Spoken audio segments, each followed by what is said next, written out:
Welcome to doctor Maithili's music therapy channel. இன்றைய பதிவிலையும் therapeutic music in detail என்ற தலைப்பில் சில செய்திகளை நம்ம பகிர்ந்துக்கலாம். சென்ற பதிவில் பார்த்தோம், ஒரு நோய் எதிர்ப்பு சக்தியை உடலில் வளர்க்கறதுக்கு இசை ஒரு நல்ல உறுதுணையாக அமையும்னு பார்த்தோம். சில ரகங்களை வாசிக்கும் பொழுது, அதாவது நம்ம சென்ற பதிவில் சொன்னோம், ஷாடவம், ஷாடவ ஔடவம், அதாவது ஆரோகணத்தில் 6 சுரங்கள், அவரோகணத்தில் 5 சுரங்கள். அதே மாதிரி இருக்கும் பொழுது அந்த ஸ்வரஸ்தானத்தில் நம்ம வாசிக்கிறோம்.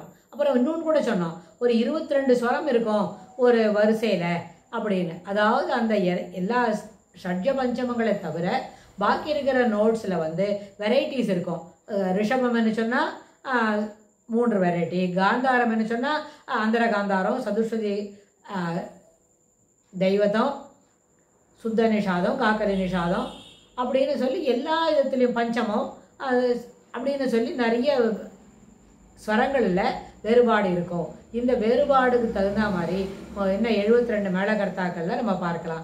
அதுலேயே பெர்முடேஷன் காம்பினேஷன்ஸ், அதாவது சம்பூர்ண ராகம், ஷாடவ ராகம், ஔடவ ராகம். சம்பூர்ண ராகங்களில் 2 ஆரோகணம் அவரோகணத்துலேயும் என்ன இருக்கணும், ஏறு வரிசையில் இறங்கு வரிசையில் 7 ஸ்வரங்கள் இருக்கும். அப்படிலாம் நம்ம பார்த்தோம். அப்படி வரும்பொழுது ஒரு நேரத்தில் ஒரு சில நோட்ஸ் இருக்கும் இல்லையா, அதாவது ஒரு ரிஷபம்னு எடுத்துட்டா அந்த ரிஷபத்தில் இருக்கிற வெரைட்டியை இதில் இன்னொரு விஷயம் கூட புரிஞ்சுக்கணும்.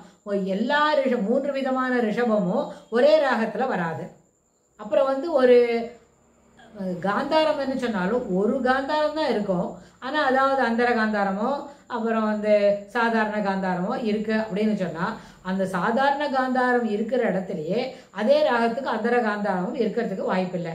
ஒரு சில நேரத்தில் சில ராகங்களை நம்ம பாடும் பொழுது அது ஸ்புரிக்கச்சே அது என்ன பண்ணணும் தெரியுமா, அங்கே இறங்கி வரும்பொழுது அந்த ஃப்ரீக்குவன்சியில் அதை தொட வேண்டி வரும்.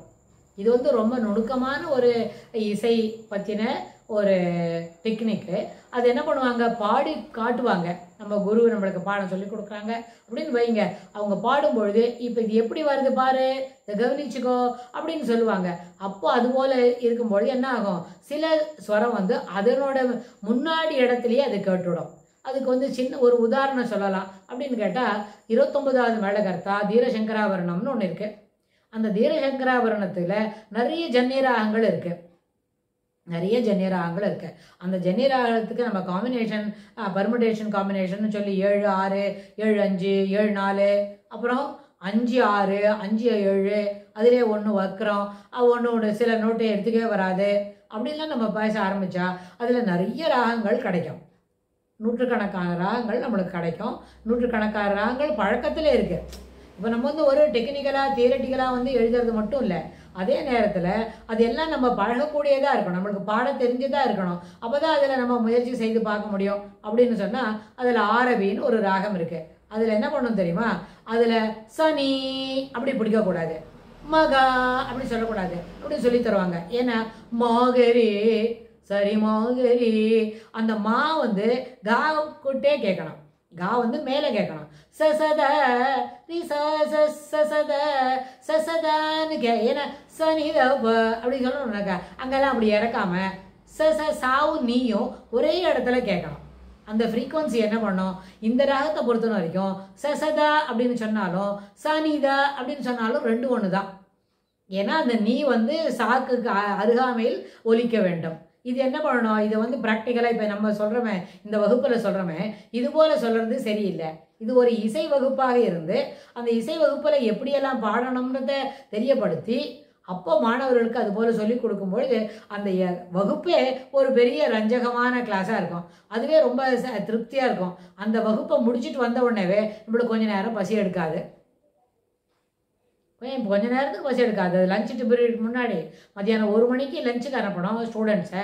நம்ம பிட்வீன் 11:30 and 1 o'clock அந்த டைமுக்கு இது போல் டிஸ்கஷன்ஸ், எந்த நோட்டு எதுக்கு அருகாமையில் பிடிக்க வேண்டும் அப்படின்றத எடுத்து அந்த கிளாஸ் எடுத்து பார்த்தாக்க அது நல்ல நோட்டில் முதல்ல போர்டில் எழுதலாம். நம்ம சொன்னதெல்லாம் போர்டில் எழுத முடியும் தியரட்டிக்கல் ஆஸ்பெக்ட்ஸ்க்கு. But you have to present it in practical. முன்னாடியே சொன்னோம், இசை என்பது ஒரு இனிப்பு போல. இனிப்பு எப்படி இருக்கும் அப்படி இருக்கணும்னு மணிக்கணக்காக பேசிட்டு காரியம் இல்லை. என்ன செய்யணும், இனிப்பு எப்படி இருக்கணுமோ அந்த இனிப்பை எல்லாருக்கும் ஆளுக்கு 1 ஸ்பூன் கொண்டு கொடுத்துடணும். ஒரு 5 கிராம் கொண்டு வாயில் போட்டுவிட்டா அவ்வளோதான். No need to explain anything. Just everybody என்ன பண்ணுவாங்க, நல்லா இருக்குமா வாயை மூடிக்கிட்டுருவாங்க. வாய்க்குள்ள அந்த இசையோட அனுபவத்தை உணர்ற மாதிரி அந்த இனிமையான இருக்கிற சுவை, இனிப்பு சுவை, அதையும் அவங்க உணர்ந்து கொள்வாங்க. அதுபோல சா என்று சொன்னாலும் நீ என்ன சொன்னாலும் இந்த ராகத்தில் ஒன்று என்று பொருள், இரண்டும் ஒரே இடத்துல கேட்கும். அதே மாதிரி அவன் காவும் மாவும் காந்தாரமும் மத்தியமும் என்ன பண்ணும், ஒரே இடத்துல கேட்கும். மகா அப்படி சொல்லக்கூடாது. மாக்களை மாவோட அருகாமையிலேயே காந்தாரம் ஒலிக்க வேண்டும். இதெல்லாம் ஒரு சின்ன டெக்னிக் தான். இதனால தான் இந்த ராகத்துக்கு ஒரு சிறப்பான குணாதிசயங்கள் மேலும் மிளர்கிறது எப்படின்றத கூட நம்மளோட என்ன சங்கீத சாஸ்திரம் தெளிவாக சொல்லும். அதை இதை நம்ம என்ன செய்யலாம், ஒரு நல்ல குருவுக்கு அப்படி பாடி காட்டுவாங்க அப்படின்னு காட்டு தெரிஞ்சுக்கிட்ட கேட்கலாம். நம்மளுக்கே வாய்ப்பு எடுத்தால் கூட நம்ம ஒரு ஒர்க் ஷாப்பில் அதை நடத்தி காமிச்சு இது எப்படி இருக்குதுன்னு, இது போல் நிறைய ராகங்களுக்கு இது ஒரு உதாரணத்துக்கு ஒரு ட்ரைவியல் திங்ஸ்க்கு மாதிரி ஒரு 2 மினிட்ஸ்க்கு ஒரு 2 செகண்ட்ஸ்க்கு இதை பற்றி சொல்கிறோம். ஆனால் தொடர்ந்து இதை பற்றி இதுபோல் ராகங்களை பற்றி விமர்சனம் செய்து புரிந்து கொள்ளும் பொழுது மிகவும் இனிமையான வகுப்பாக இது மாறும் என்று சொல்லி இந்த பதிவை நம்ம நிறைவு செய்கிறோம். இதுக்கு தொடர்புடைய செய்திகளை வரப்போகிற பகுதிகளெல்லாம் பார்க்கலாம். தேங்க்ஸ் ஃபார் வாட்சிங்.